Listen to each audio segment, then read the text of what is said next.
Good morning and welcome to the First Existentialist Congregation of Atlanta. We are a philosophically based spiritual community based on existentialist and feminist principles dedicated to human liberation.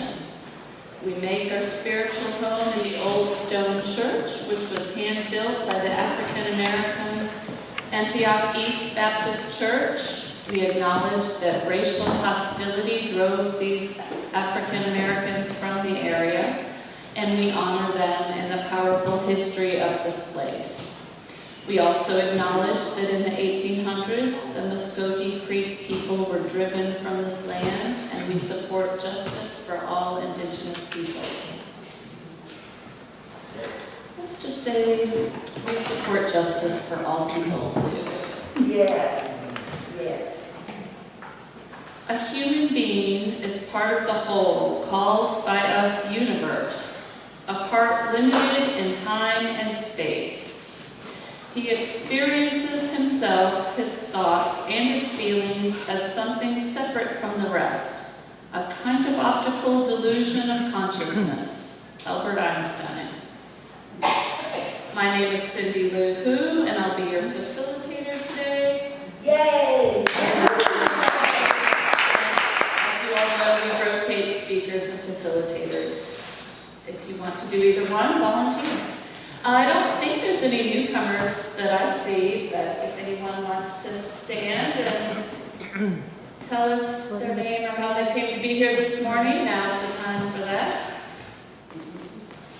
And if it stays a small group, we'll go quick. Any birthdays or anniversaries? Bill, come on up.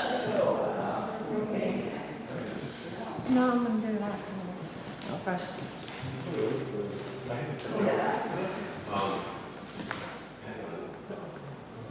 Also in the key of C. Happy birthday to you. Happy birthday to you. Happy birthday, dear Miss. Happy birthday to you.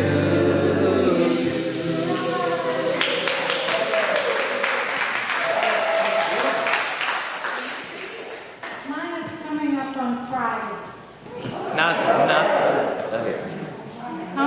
Nothing.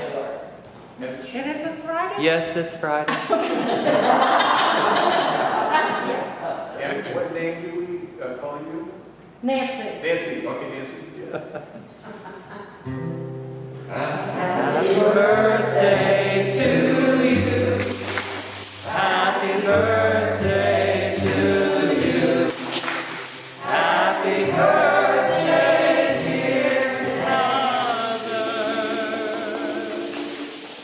Happy birthday to you.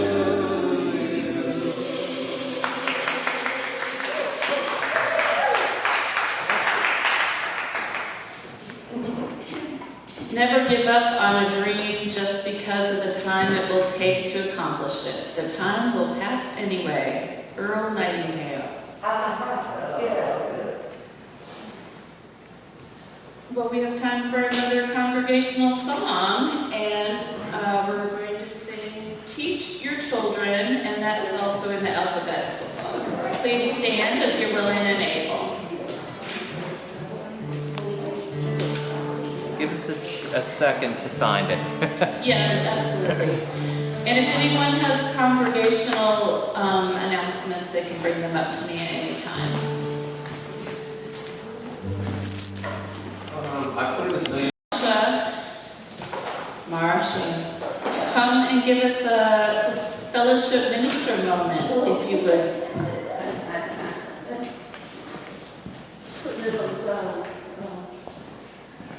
We have a microphone? Yeah.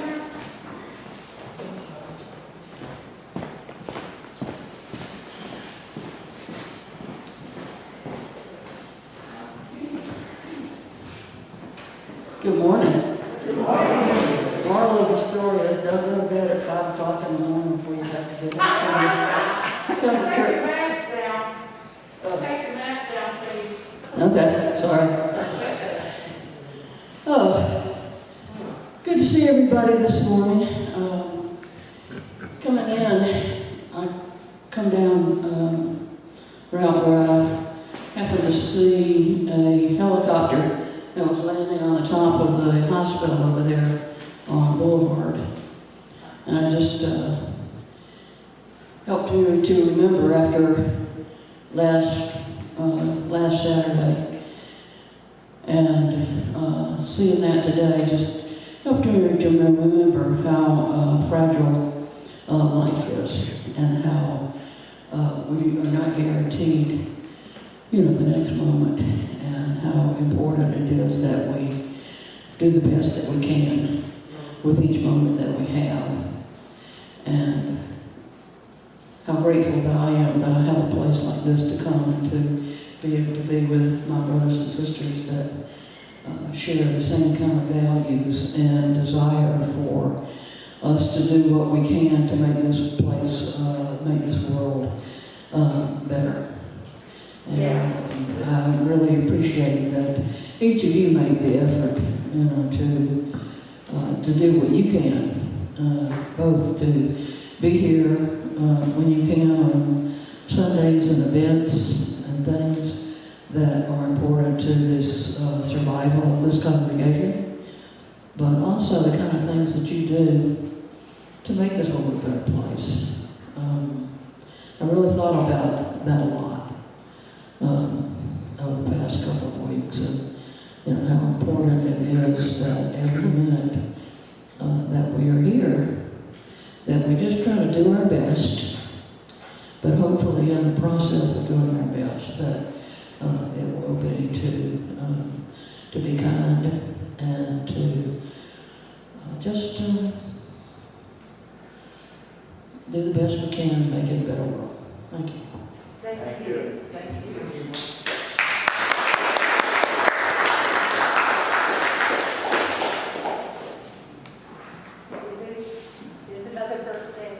There's another birthday. Well, come on down, birthday boy. Ted.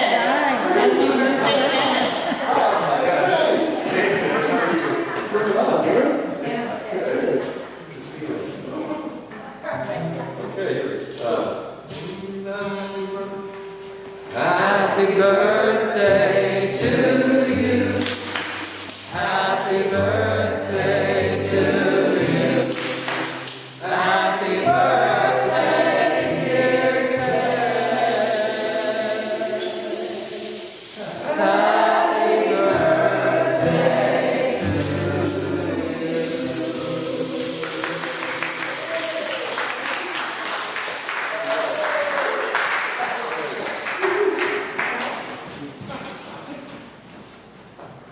Every Sunday we have a time to share our personal joys and sorrows, which we will do after our time of silence. First, we'll take 5 minutes to sit together and quietly breathe,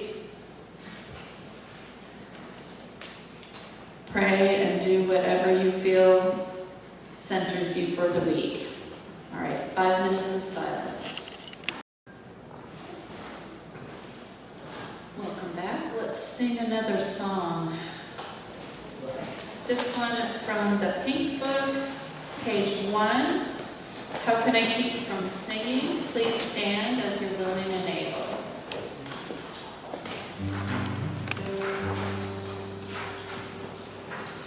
Just give you a little taste of it. My life goes on in a song. Here we go. My life goes on and in the song of lover's lamentation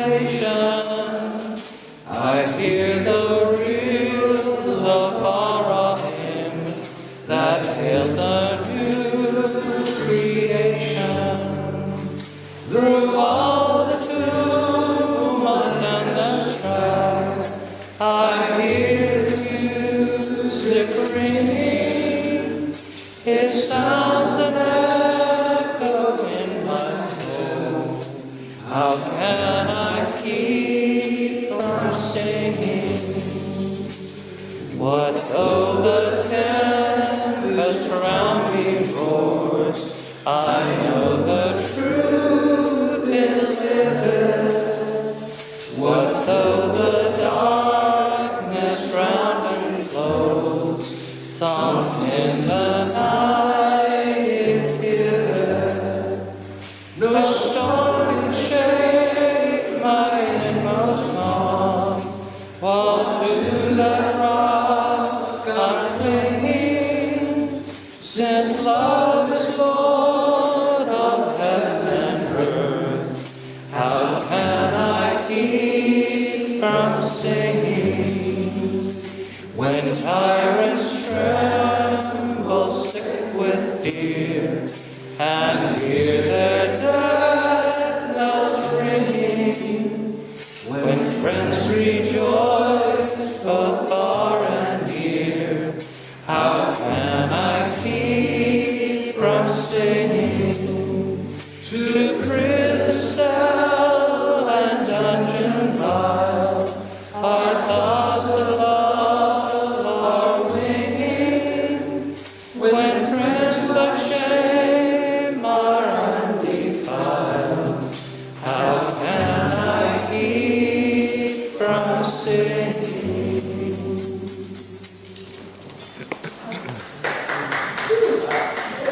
Thank you, Fred. Thank you, everyone. And now we have time to share our joys, sorrows, and milestones. I'll bet you too. So, and it's called Mississippi.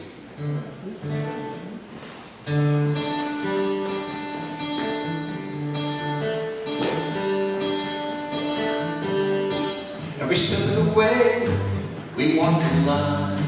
Your days are numbered, so are mine. Time's piling up, we struggle and we scrape. All boxed in, nowhere to escape. City's just a jungle, more games to play. I'm trapped in the heart of it, trying to get away. I was raised in the country, been working in the town. I've been in trouble since I set my suitcase down. Got nothing for you, I got nothing before.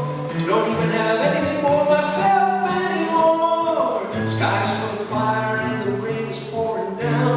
There's nothing you can sell me, so I'll see you around. My rules of perception are also sublime. Never do you justice, the reason or rhyme. Well, there's only one thing I done wrong. Stayed in Mississippi a day too long.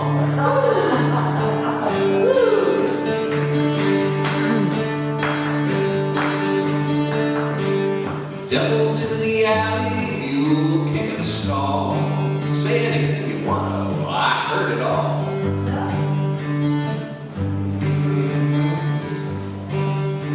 Yeah, boy, I tell you, that's too hard. I heard it all, thinking about the things she said. I was dreaming, I was sleeping in your bed. Walking through the leaves, falling from the trees. Feel like a stranger, nobody sees. So many things you never will undo. I know you're sorry, I'm sorry too. Some folks will offer you the hand, some won't. Last night I knew you, tonight I don't. I need something strong to distract my mind. Gonna look at you till my eyes go blind. Well, I got here, following the southern star. I crossed that river just to be where you are. There's only one thing I've done wrong. Stayed in Mississippi a day too long. There's one more verse. Of course, Bob Dylan, you can get a mouthful out. My ship's been split to splitters, it's sinking fast. I'm drowning in the poison, got no future, got no past. My heart's not weary, it's light and it's free. I got nothing but affection for those who sailed with me. Everybody's moving if they ain't already there. Everybody's gotta move somewhere. stick with me, baby, anyhow. Just like an instinct right about now. My clothes are wet, they're tight on my skin. Not as tight as this corner I painted myself in. I know that fortune is waiting to be kind. So give me your hand and say you'll be mine. Babe, this is endless, cold as the clay. You can always come back, but you can't come back all the way. There's only one thing I've done wrong. Stay in Mississippi a day too long. Well, the only thing I've done wrong. Stay in Mississippi a day too long. Woo!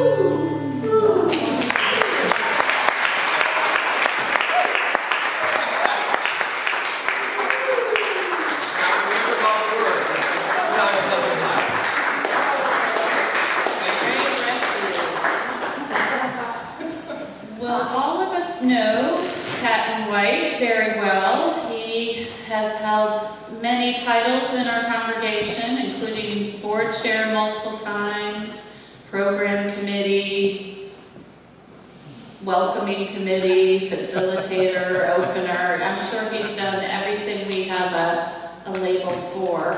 Chief dancer. Well, I was going to say, but I think of him most as a dancer. I think he lives and breathes dance. He has his own company, Beacon Dance, and I think he works with CORE. Is that correct? I didn't verify any of this before I He has a long history in Atlanta and our congregation, and I'm looking forward to hear what he has to say.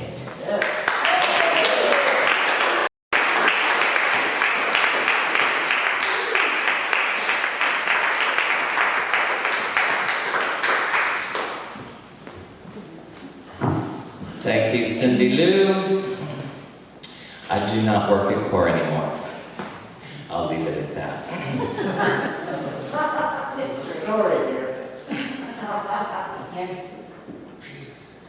Okay, so as I was practicing this yesterday and timing myself, I decided I needed a stopwatch today to keep me on track. We're doing good time. You do good, Pat.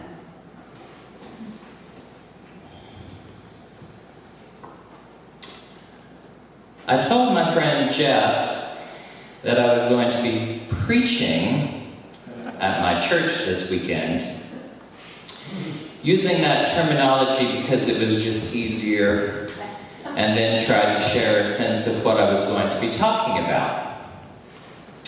After I gave him the overview, he then asked, well, what's the message? And I restated what I was going to be talking about, and then realized that I had to provide more context. For him, the term preaching has a particular connotation.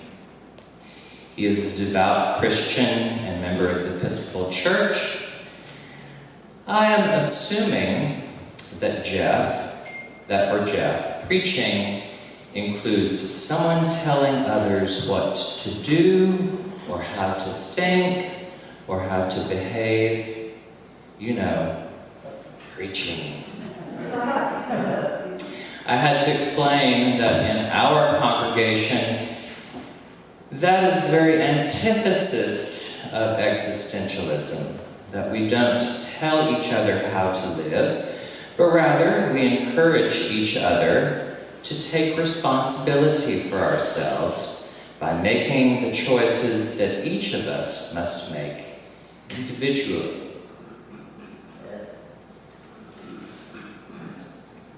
So that's my first disclaimer. I'm only here to share some of my experiences, and however you find that you can apply that information to your life and your experience is entirely up to you. I have a further confession to make. I may have shared some portion of this with some of you before, but I didn't join First E just because Jean invited me to perform back in 2000. I joined because I found a space that helped to nourish my soul, my spirit, when I was in a rather low place emotionally. I found the environment that First E fosters to be the right fit for me in that time of sadness, and I began to find my way out of that sadness through a full embrace of existentialism. What is dance? What is life? What is character? I was recently having dinner with my son Anderson and posed that question to him. What is character? We had an engaging conversation about what each of us thought of the concept. I decided to see what definition I might find in cyberspace and found this: the mental and moral qualities distinctive to an individual, the way someone thinks, feels, and behaves, someone's personality, usually singular. What is dance? What is life? What is character? How do they intersect? How do they inform one another? How does character form? Some say that there are two characters within us.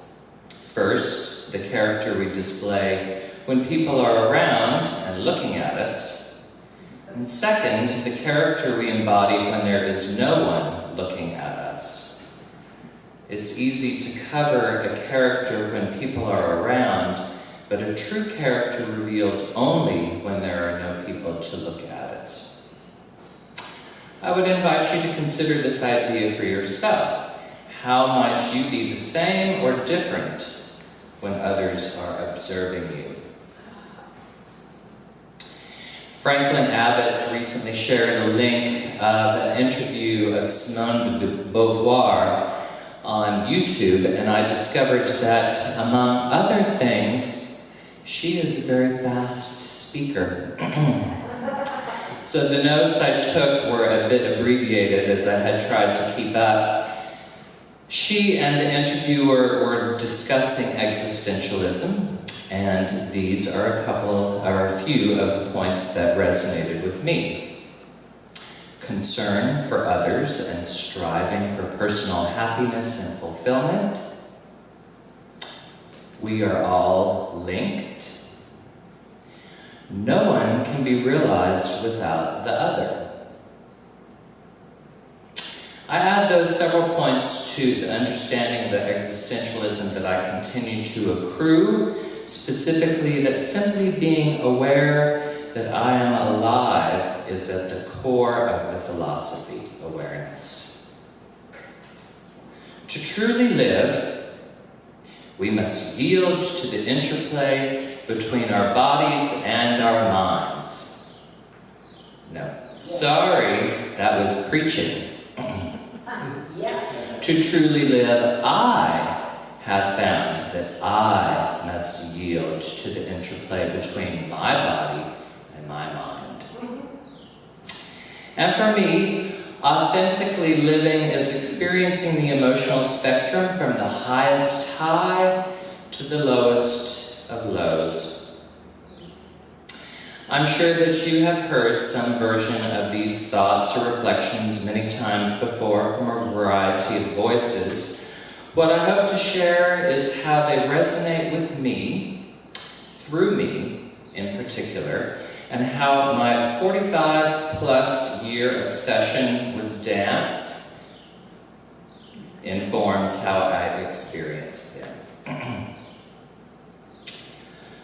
What dance can do, quote, what dance can do so powerfully is stir the memory and knowledge that lives in the body and connect the world of images and ideas to this container that we inhabit, unquote. That is by a dance and artist colleague of mine, Blake Beckham. Some of you may be aware of her. Quote, "Art is something inexplicable. Art is something that gives you goosebumps, that makes the hairs stand up on the back of your neck, that brings a tear to the eye. Maybe it's because someone understood before you were not alone," unquote.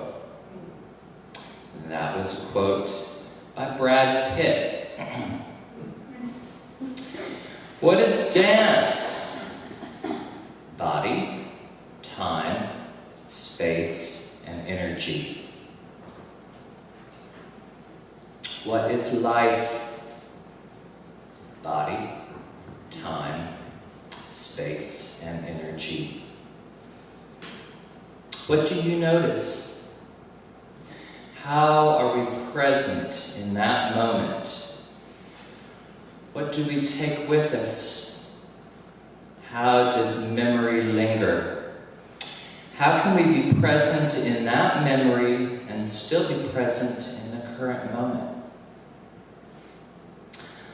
I want to share 4 separate memories with you this morning. Each memory was a dance for me that unfolded during my life and has become a part of my essence, if you will, my character. Let's start with unbridled joy.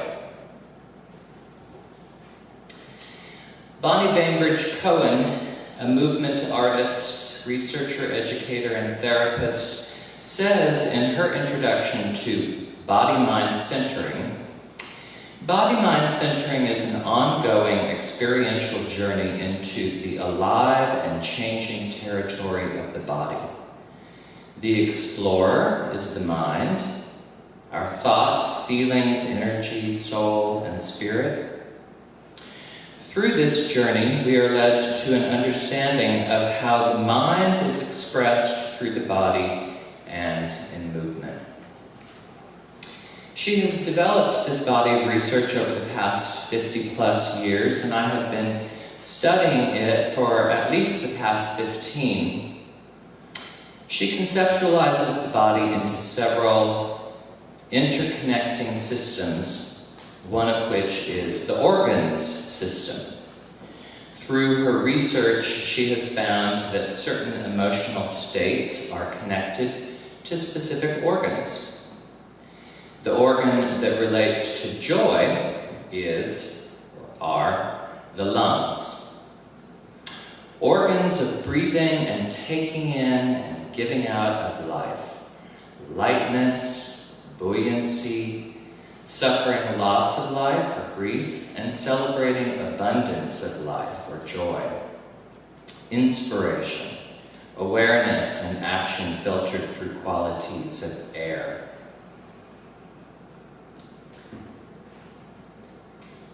So, about a year and a half ago,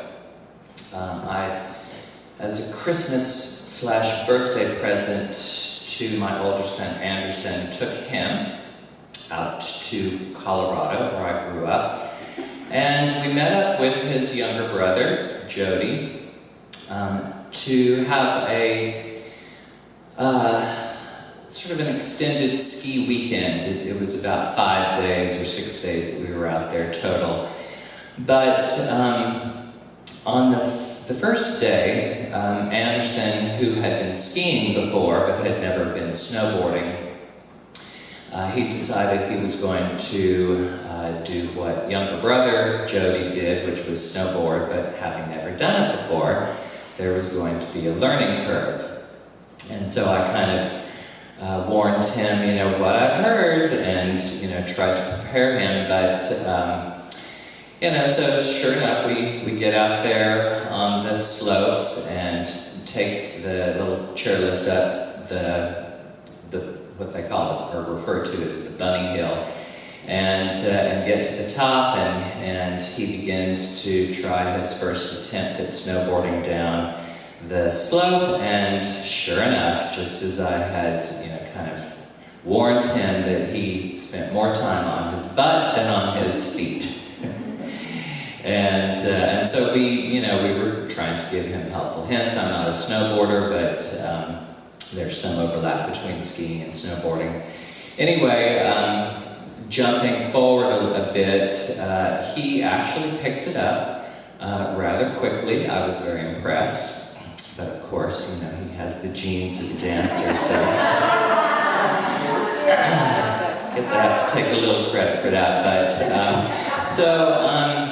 I think it was maybe the next day or a couple of days later, but we were up closer to the top of the mountain, and he'd gotten pretty experienced, and we decided to go down this one run, and in the process of doing so, at one point, we were all the people that I could see on this one particular run, and so for me, that's the space part of this story.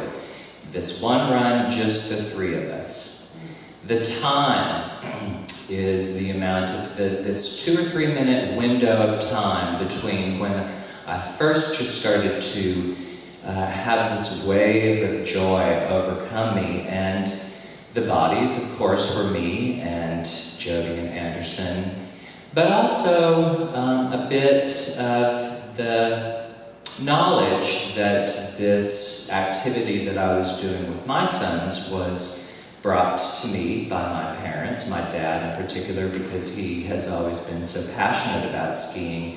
And so there was this generational awareness that I clued into as well. But, just in that moment, and then the energy, again, is just this unbridled feeling of joy, as there I was, going down the hill with my sons, and I never could have imagined that I would ever experience that, and just to have that. And as Bonnie was saying, it was there, living in my lungs, in my organs.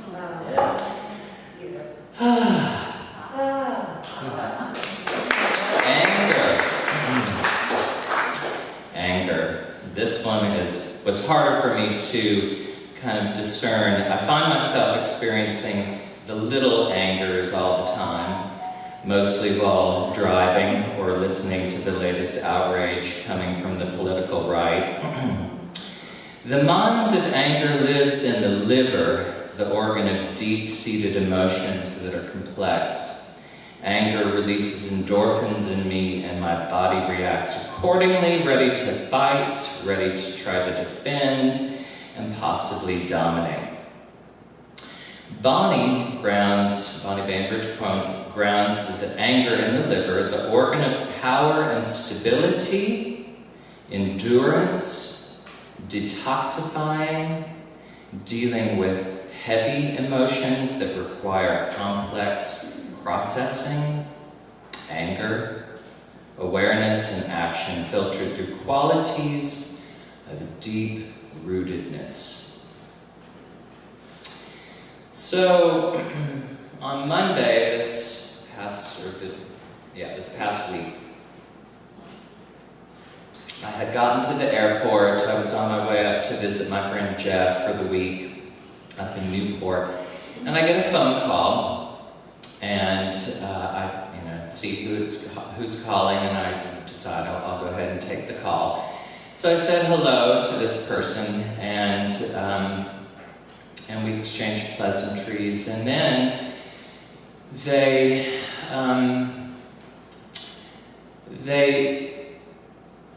basically wanted to rehash stuff that I thought we had already resolved. We had been in conflict, and I thought we had talked through stuff, and this person revealed that they had come across a recording of the phone conversation that we'd had, and of course that revelation itself started kind of getting my dander up, as it were, because they had not told me that they were recording the conversation. And then this person proceeded to start, telling me motivations that they thought that I had, and all this stuff, and basically just really trying to tell me what I was feeling or what I was, why I was doing things, and I was just like, no, you cannot do this, and of course. The endorphins releasing, I began to, and so for me, time became very concentrated, and, here I am, the space of this, I am in the midst of a crowd of people, and so I do not like to, go into this sort of thing, being observed by others. I think it's something that, for me, needs to be private, and the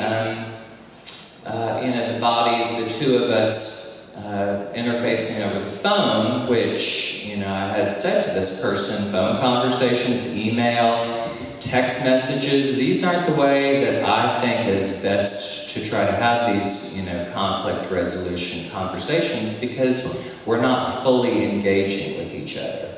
But anyway, I just felt myself getting angrier and angrier because of, what this person was imposing upon me. And so at some point I just said, I can't do this now. We can maybe have this conversation another time. And that, then got this person riled up even more. And so finally I just hung up. Good, yeah.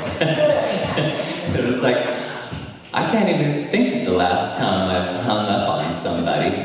But I had no problem with doing it in that moment.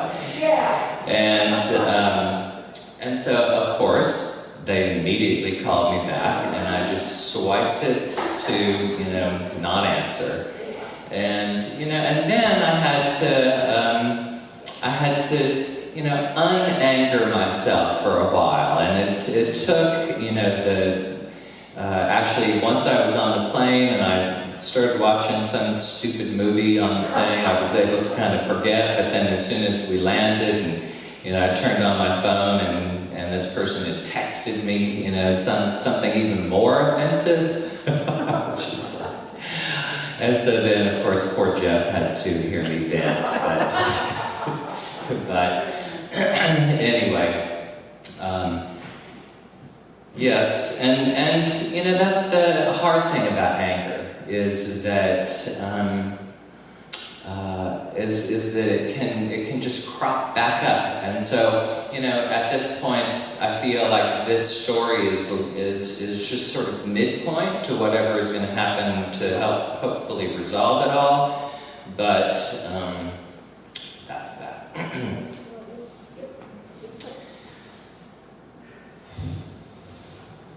Grief.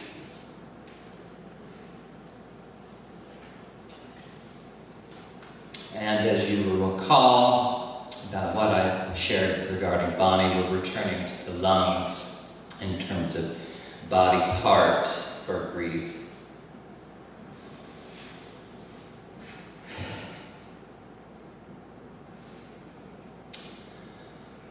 About a little over 6 years ago, we lost my brother, Clegger. And throughout the day that we were at the hospital with him, there were many little moments that I was just kind of experiencing as their own little dances. I took to kind of help me through the day. I had brought my computer with me, just thinking that I'd be at the hospital and wanted to be able to do work if I needed to, not really having any sense of what the seriousness of the situation was when I first went down to the hospital.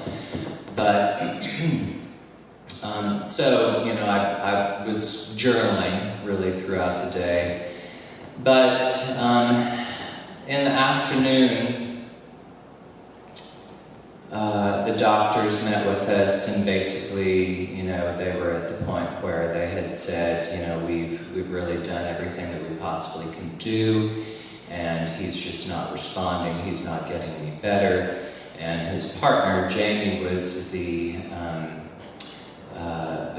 person that Claiborne had designated to make any sort of decisions on his behalf. And so, Jamie went ahead and made the decision that he would be taken off the ventilator, off life support, and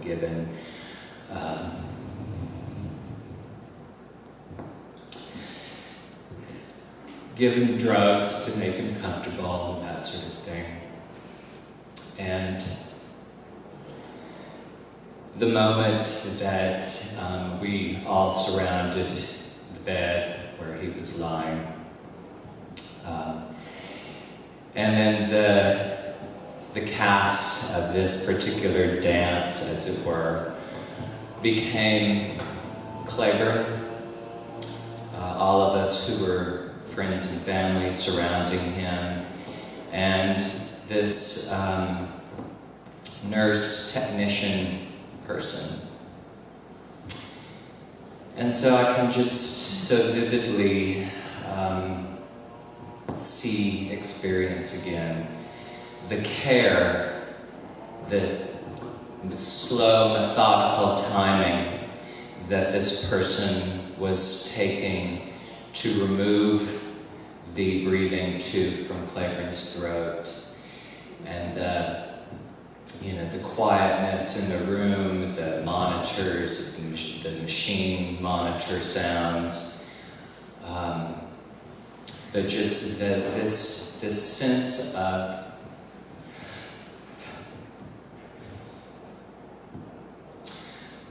ritual and of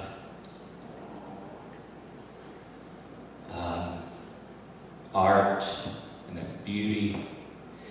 There was about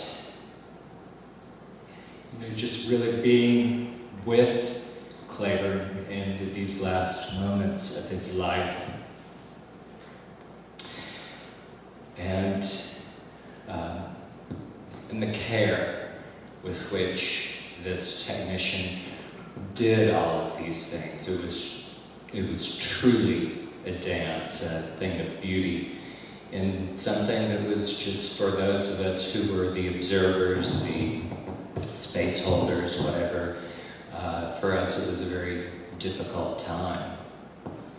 But the artistry with which he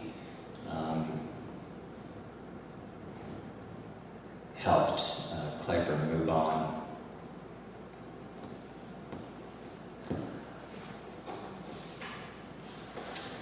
And gratitude. So back in 1997, I made the decision to go to the Alternate Roots annual meeting, which is a gathering of artists and activists from throughout primarily the South, but we have members now literally from around the world. But each year this annual meeting and artist retreat would gather, often in North Carolina. This particular year it was at the original site of Black Mountain College. Who knows what Black Mountain College is? It's, for those of you who are less familiar with it, it was a very seminal space for the likes of course, I'll remember the dance-related people, but Merce Cunningham and John Cage and many of the visual artists and architects. Buckminster Fuller was there. So it was just this place in the 1930s, 40s, 50s that was an incubator for much of progressive thought and artistry. Anyway, I had been there for like a day or so, and I ended up meeting this guy named Paul, and we just began to hang out together. And over the course of the 5 days that we hung out together, and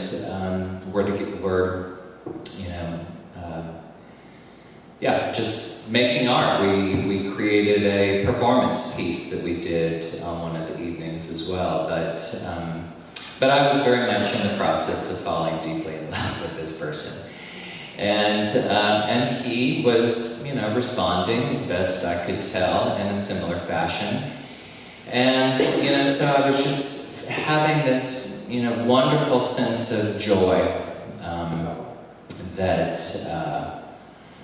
that was, it was a wonderful thing to experience. But so at the end of the camp, he was flying back to San Antonio, where he lived at the time, and so I gave him a ride to the Asheville airport. And on the drive there, I just I reached over and put my hand on his thigh, and I said, I just really wanted to thank you. Because I had just had the most incredible, joyous time for the past few days. And so it was just, in this case, the bodies are the two of us, the space, the cramped quarters of our car, but also, my hand on his thigh and my expressing the gratitude, being the energy in this case. And of course, I got... My apologies, the video got cut off a little bit, so I'll try to finish up the remarks that I was making. So, as I was saying, the space was the two of us in that small car, and the energy was just that of complete gratitude. Excuse me. Bonnie Bainbridge Cohen grounds gratitude in the heart.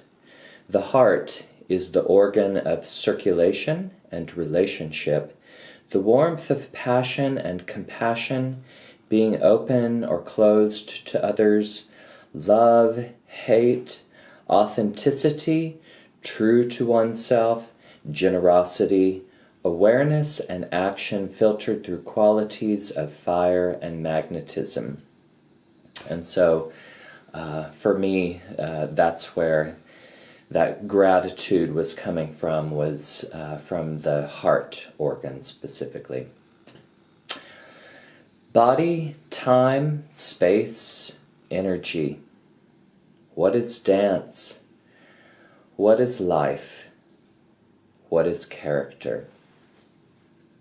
I leave you with an anonymous quote. If we want to truly understand ourselves, we ought to take notes. Thank you so much for your attention this morning, and see you soon. Bye-bye.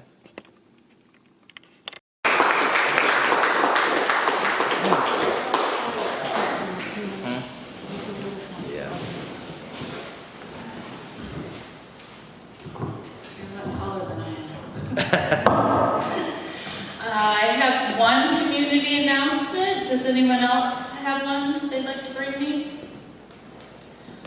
All right, Sunday, August 21st, which is next Sunday, after the celebration of life, our third post-pandemic outdoor kiddish. Bring a snack to share and or drink. Next week, after the service. Kiddish. Eat, drink, and be merry. Our closing congregational song is What a World There Can Be, page 6 in the Pink Songbook.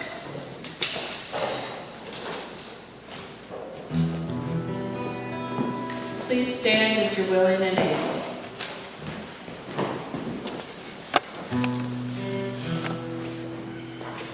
Those are the notes. day will arrive when we will be together, and no longer will we live in fear. And the children will smile without wondering whether on that day dark new clouds will appear.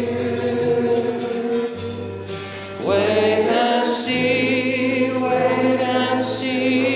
what a world there can be if we share, if we care, you and me.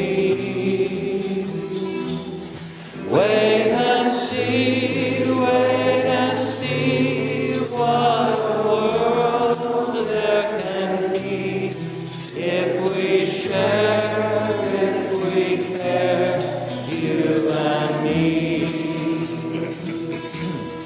We have dreamed, we have died to make a bright tomorrow, and our vision remains in our hearts. Now the torch must be passed with hope and not in sorrow, and a promise to make a new start. Wait and see what a world there can be if we share, if we care, you and me. Wait and see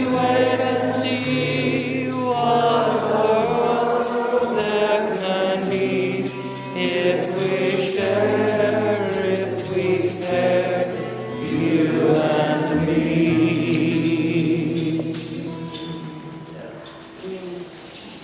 Live your life, take chances, be crazy. Don't wait, because right now is the oldest you've ever been and the youngest you'll ever be again.